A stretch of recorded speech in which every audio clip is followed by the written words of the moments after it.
Now, I'll just mention the Last Supper in slightly more detail and then we'll finish up. Um, the whole point of the Last Supper, which I ran for many years, is and want to start running again and would encourage you to run because it's a lot of fun. Is you have a lovely meal. You know, sometimes you can do it at someone's house, or you go to a place and a restaurant and get them to provide the food, or you get a building and bring your own food. But you put on a meal, and over the starter, right, the guest will eat the starter first very quickly, so you feed them, and then they give a talk. So over the starter, you're eating food and you hear them present their position. Then over the main course, so you take a slight break. Again, the speaker has to kind of eat quite fast, right? So they eat a little bit. And then over the main course, there's a discussion.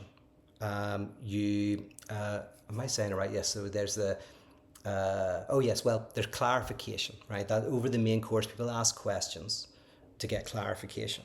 And then over dessert, there is a broader discussion. And the broader discussion, it opens out to kind of like, we actually never really did kind of vote on whether we wanted to kill the person or not. But the wider discussion over dessert about what we find interesting or difficult or challenging and insightful about the conversation. And the idea was that to show that encountering the other and being disrupted by the other is actually enjoyable and enriching and transformative. Because really, if you look even at the history of science and the history of thought, society moves forward through decentering moments. Like whenever we realize that the earth is not the center around which everything revolves, that was decentering. When we find out on the unconscious that the consciousness is not the seat of everything, right? That's decentering. When we realize with Darwin that, human beings are part of this animal creation, that's decentering. So these decentering moments that fundamentally transform everything.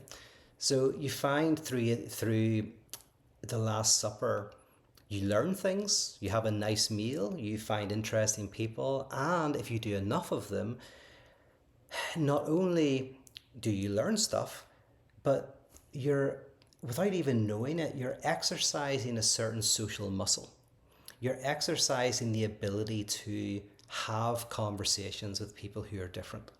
And as you know, at the moment, that is very, very difficult. So we need communion and we need decentering practices as part of communion in order to, I think, exercise the muscles that enable us to be able to tolerate the otherness of the other, and as part of that, encountering the otherness that we are to ourselves, which will enable us to be able to better participate in the commons.